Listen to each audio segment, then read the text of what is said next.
Simplement, les raisons pour lesquelles je soutiens les Insoumis, deux grands pans de leur action m'intéressent. D'une part, leur position sur les questions internationales en tant que président du comité départemental du mouvement de la paix. J'approuve complètement leur position sur le refus de se laisser entraîner dans les tensions internationales et en particulier à l'égard de la Russie. Le refus de toute intervention militaire et la primauté donnée à la négociation pour régler les conflits. Le deuxième pan qui m'intéresse est celui du droit du travail, puisqu'il se trouve que je suis avocat dans cette matière, en droit du travail, et que j'interviens aux côtés de syndicats dans les conflits qui peuvent se produire.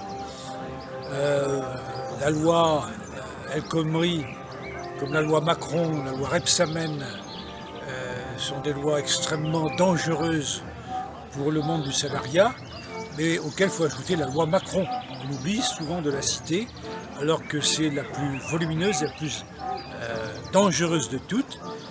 C'est celle qui a été votée, qui est passée en catimini au mois d'août 2015 et qui a tracé la voie à la loi El Khomri. Il ne fait aucun doute que Macron va reprendre ces dispositions, et notamment les barèmes indicatifs, qui n'étaient que facultatifs à l'époque, pour les fixer cette fois-ci et leur donner une valeur obligatoire. Donc les positions des Insoumis sur le fait de liquider cette loi El Khomri, qui est bourrée de pièges, qui touche tous les domaines et qui va bouleverser le monde du salariat, cette position des Insoumis, je la soutiens absolument.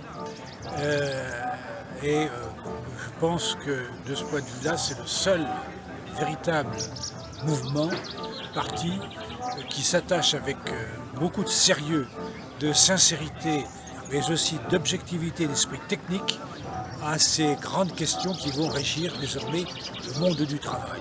Voilà donc deux raisons pour lesquelles je soutiens les Insoumis et leurs candidats dans cette circonscription.